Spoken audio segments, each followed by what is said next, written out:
ఎవడు చేసుకుంటే నీ మొగుడు. ఎంత సంపాదిస్తున్నాడు? అదేంటే ఎవడన్నా ముందు ఏం చేస్తున్నాడు అని అడుగుతాడు. వాడు చేసేది ఏదైనా నేను చూసేది డబ్బులే. ఆర్ఎంపి నెలకి 50,000 సంపాదిస్తాడు. నా థాట్స్ ఎంపీ లెవెల్లో ఉంటే నువ్వు ఆర్ఎంపీ అంటావేంటి? నీ పొల్యూషన్ మొఖానికి పొలిటీషియన్ ఎవడు రాడు గాని నేను చెప్పిన సంబంధం చేసుకుంటే మీ అక్కలాగా బాగుపడతావు. నిన్ను చేసుకున్న తర్వాత మా అక్క బాగుపడింది అని ఒక్క మాట చెప్పమను, ఆన్ ద స్పాట్ నువ్వు చూసిన సంబంధమే చేసుకుంటా. అయ్యో నామతి మండా, పాల మీద పొయ్యి పెట్టి మర్చిపోయాను, ఉండండి. ఏంటి పాలు మీద పొయ్యా? తప్పు చెప్పింది కదా? కాదు, తప్పించుకోవాలని చెప్పింది. ఏమే అన్నట్టు చెప్పడం మర్చిపోయాను, మీ నాన్న కాల్ చేశాడు. ఏమన్నారు? సంక్రాంతికి వస్తానని చెప్పాడు. అవునా, మరి మీరేమన్నారు? సంక్రాంతికి ఆల్రెడీ గంగిరెద్దులు వస్తాయి కదా, మళ్ళీ మీరెందుకు అని చెప్పా.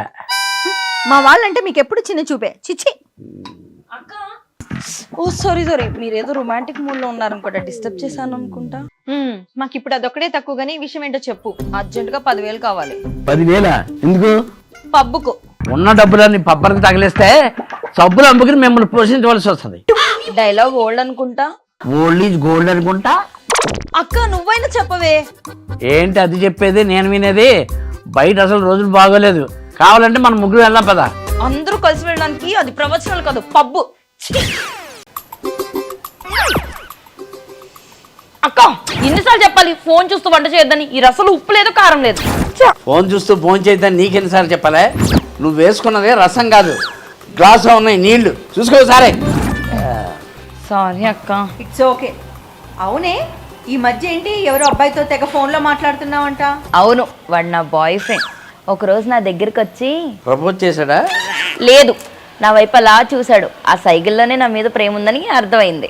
మీ ఆడవాళ్ళకి ట్రాఫిక్ సిగ్నల్స్ అర్థం కావు కానీ ఇటువంటి పనికిమాలిన సైకిల్ మాత్రం బాగా అర్థం అవుతాయి. బావా నువ్వు నన్నేమన్నాను కానీ నా ప్రేమనే వరకు తొందరలోనే నా లవ్ సక్సెస్ అవుతుంది. నువ్వు సన్నబట్టం, నీ లవ్ సక్సెస్ అవటం ఈ జన్మలో జరగదు కానీ నోరు మూసుకుని వెళ్ళి ఖర్చు పెట్టు వెళ్ళు.